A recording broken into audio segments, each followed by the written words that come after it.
Donc oui, la différence par rapport à InDesign et par rapport à Photoshop. Donc, Illustrator, c'est pour faire, comme son nom l'indique, des illustrations, hein. J'ai juste ici fait une recherche Adobe Illustrator dans Bing et je passe à la partie images. Alors, des illustrations où on voit clairement que c'est du graphisme.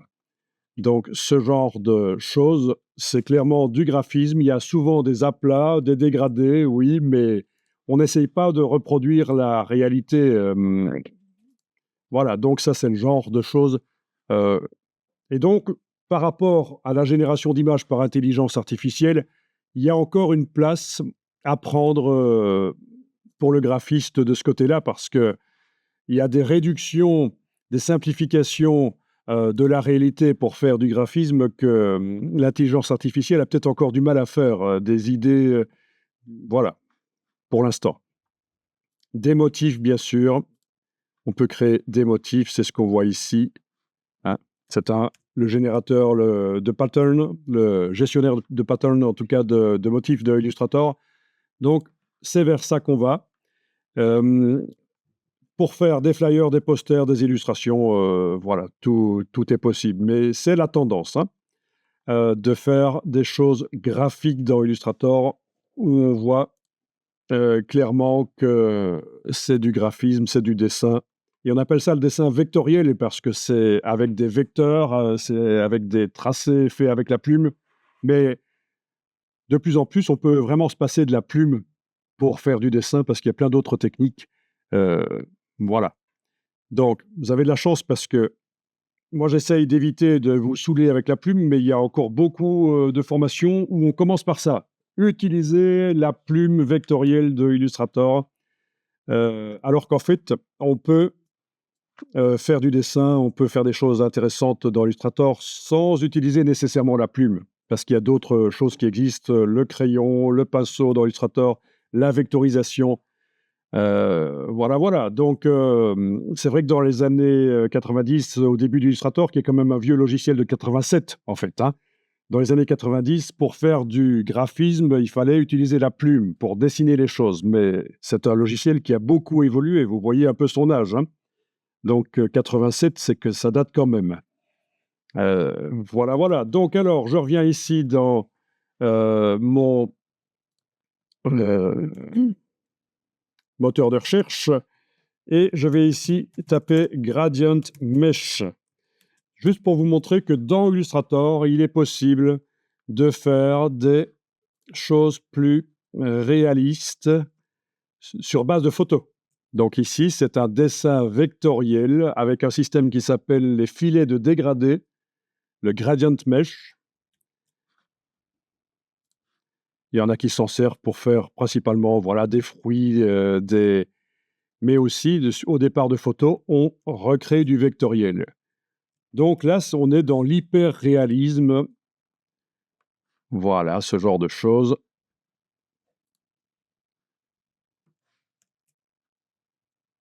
Moi, je ne vous conseille pas de faire ça du tout. Maintenant, si vous avez un créneau, si vous avez de la demande, pourquoi pas? Mais il y a déjà un problème de droit d'auteur, parce que vous démarrez d'une photo et vous la transformez en vecteur. Donc, mais la photo, vous n'avez pas les droits dessus nécessairement. Donc, problème. Ça peut être une belle démonstration technique, mais et puis aussi, quel est l'intérêt finalement d'obtenir au final quelque chose qui ressemble à une photo? Donc, à vous de voir, d'autant plus que parallèlement à ça, la 3D s'est beaucoup développée et donc voilà comment ça marche en fait, hein. Quand on veut refaire un visage, c'est plusieurs formes avec un filet et aux différents croisements des points, on peut mettre des couleurs ou sur des lignes.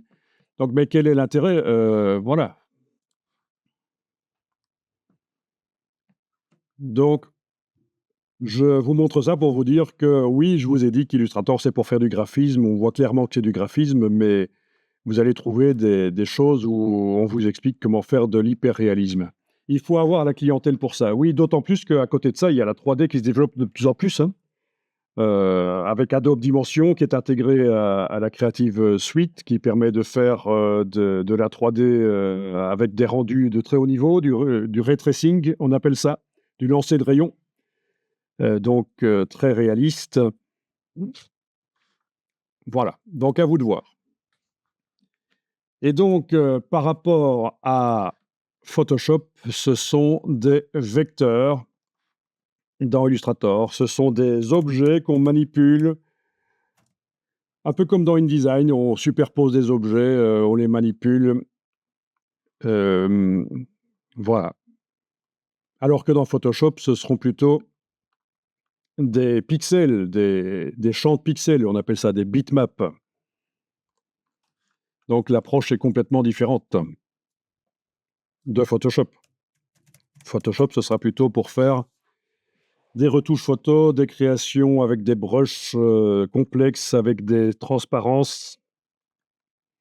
Mais donc voilà. Et alors par rapport à InDesign, quelle est la différence entre Illustrator et InDesign? Mais en fait, si vous faites un poster, juste un poster avec de la typographie, peut-être que Illustrator et InDesign se valent, hein. Mais dès que vous commencez à amener des illustrations, InDesign, oui, il y a la plume dedans, il y a les couleurs, il y a les dégradés, mais c'est beaucoup plus limité. Illustrator est vraiment très spécialisé dans la mise en page, en fait, hein, de longs documents. La mise en page de longs documents. Non, InDesign, j'ai bien dit InDesign est spécialisé dans la mise en page de longs documents, alors qu'Illustrator, non. Voilà. C'est InDesign, sa différence, ça va être traiter des brochures entières. Et comme vous avez vu, évidemment, c'est quand même sa force. Faire, par exemple, ceci dans ce genre de choses dans Illustrator, c'est un peu... Déjà, le texte est plus difficile à manipuler dans Illustrator. Le long texte, les paragraphes, je veux dire. Donc, voilà, voilà. Est-ce que ça répond à la question pour planter un peu le décor, la différence entre Illustrator et InDesign? Illustrator, si je résume, davantage graphique, plus d'outils vraiment graphiques pour faire des effets graphiques par rapport à InDesign, euh, mais moins fort pour les longs documents avec des blocs chaînés d'une page à l'autre. Ça, on peut oublier dans Illustrator. Il y en a qui font la mise en page dans Illustrator parce qu'ils n'ont jamais étudié InDesign, mais quand on connaît InDesign, on va plutôt aller dans InDesign pour la mise en page. Et c'est complémentaire, évidemment. Ce qu'on fait dans Illustrator, on le ramène dans InDesign et on l'améliore, éventuellement.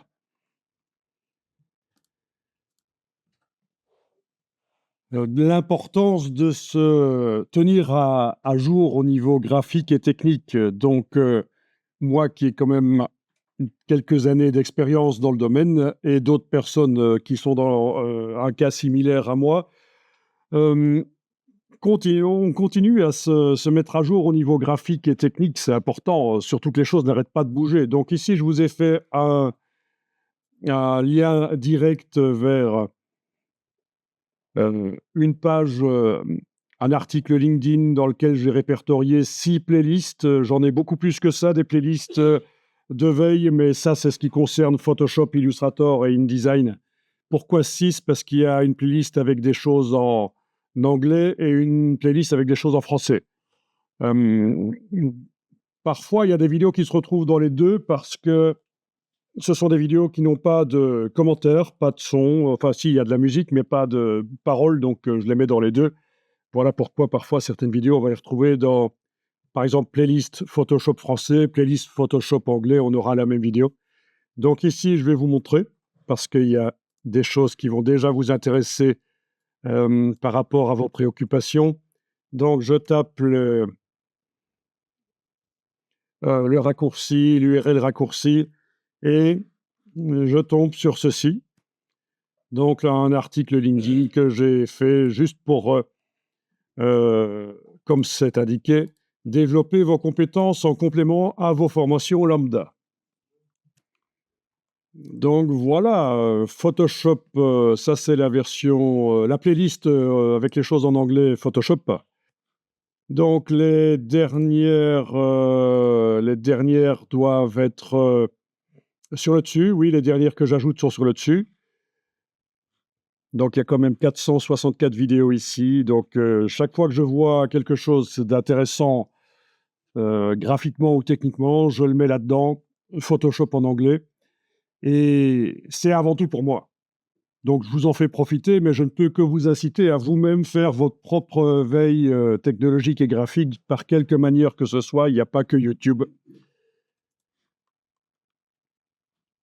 Vous en avez ici Photoshop français, où forcément que seulement 85 vidéos. Il y a moins. Il y a moins de ressources forcément sur le web en français. Illustrator en anglais, 557 vidéos.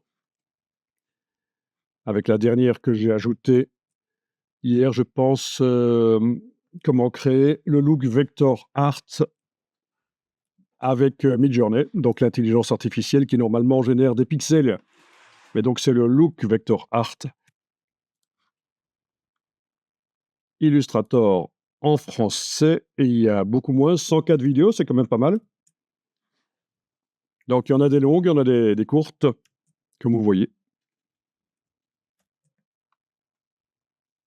Il y en a qui montrent des choses très spécifiques pour faire cet effet-là. Il y en a qui montrent d'autres choses qui peuvent être davantage transférées. Vous allez pouvoir, au départ de ce que vous apprenez là, faire un transfert pour faire quelque chose de complètement différent, mais avec les mêmes techniques, vous voyez. Donc il y a quand même 2 sortes de tutos. Celui qui vous explique, c'est la recette, comment obtenir cet effet-là, et d'autres qui vous expliquent le fonctionnement du logiciel, d'une partie du logiciel, pour vous permettre de faire quelque chose du genre, mais quand même bien différent. InDesign, version anglaise de InDesign, 231 vidéos jusqu'à présent. Ah ça, c'est intéressant.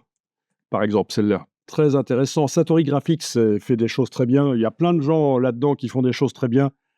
Notamment, il explique la différence entre le design amateur, pro ou master.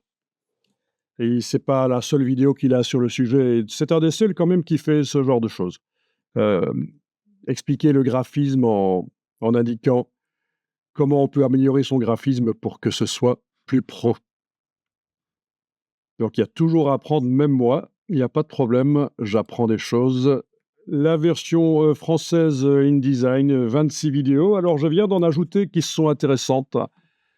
Une qui dure 1 minute 56, l'innovation dans le monde de l'édition, l'impression de livres à la demande. Et c'est chez un imprimeur en particulier qui a fait cette vidéo. Forcément, chacun fait sa pub. Et on en avait parlé de l'impression à la demande. Donc ça vous explique le processus d'impression d'un livre. Ceci est très intéressant aussi, de la chaîne Édition 7, choisir le bon type de papier pour éditer son livre, c'est très bien fait. Créer une couverture de livre pour un imprimeur, voilà. Les coulisses de l'impression d'un livre. Ici, Yannick Voyard, comment créer un livre, process de l'imprimer numérique, l'imprimerie numérique. Voilà, voilà. Donc ça, c'est les derniers que je viens d'ajouter, et je peux que vous les conseiller en complément à la formation InDesign. Donc on va lancer Illustrator 2024. Donc moi, je vais le lancer tout en sachant que je l'ai déjà modifié précédemment. Vous voyez déjà chez moi, l'interface est claire au lieu d'être foncée.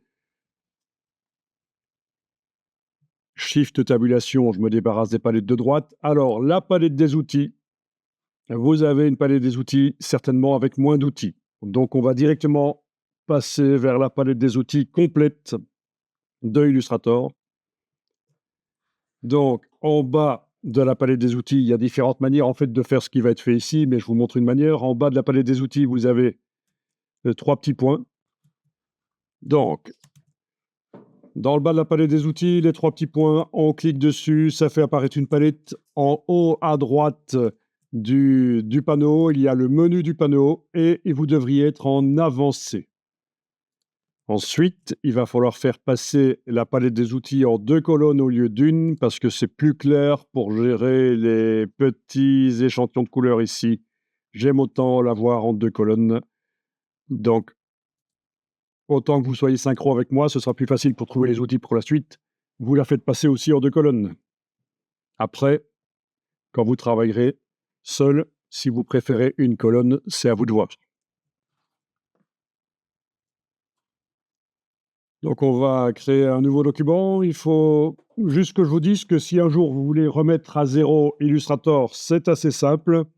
Il faut, juste après avoir cliqué sur l'icône de démarrage sur le PC, enfoncer les touches CTRL, ALT, SHIFT et les garder enfoncées. Et ça fait apparaître un message qui demande si on veut remettre à zéro les préférences.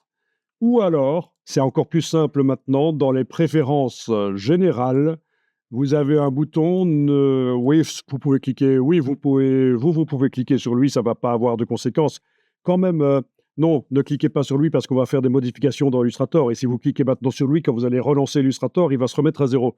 Donc, ne cliquez pas sur lui, mais regardez simplement que vous avez ici le bouton réinitialiser les préférences qui vous permet de remettre à zéro Illustrator quand vous quittez Illustrator. Mais voilà. Donc, c'est encore plus simple qu'avant pour remettre à zéro Illustrator, parce que les touches à enfoncer juste après avoir cliqué sur l'icône, il y a pas mal de personnes qui n'y arrivent pas parce que les ordinateurs deviennent de plus en plus rapides, donc il faut être très vif pour enfoncer les touches juste après avoir lancé Illustrator. Et on ne peut pas les enfoncer pendant qu'on lance Illustrator, c'est juste après. Vous voyez, c'est une fraction de seconde. Donc, le système que je viens de vous montrer, il est pas mal. Alors, on va créer un nouveau document.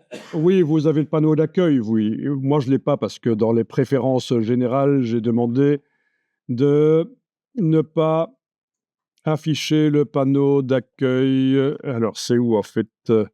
C'est dans les préférences générales ou c'est ailleurs? Dans l'interface peut-être. Mais vous avez le panneau d'accueil. Tiens, tiens.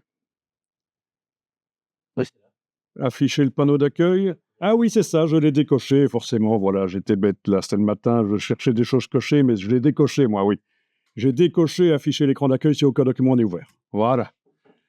Vous faites ce que vous voulez. En tout cas, d'une manière ou d'une autre, vous créez un nouveau document et vous avez la boîte de nouveaux documents avec des modèles. Des modèles qui existent. Vous voyez qu'on peut faire des interfaces pour le web, pour les mobiles, des travaux pour l'impression, etc.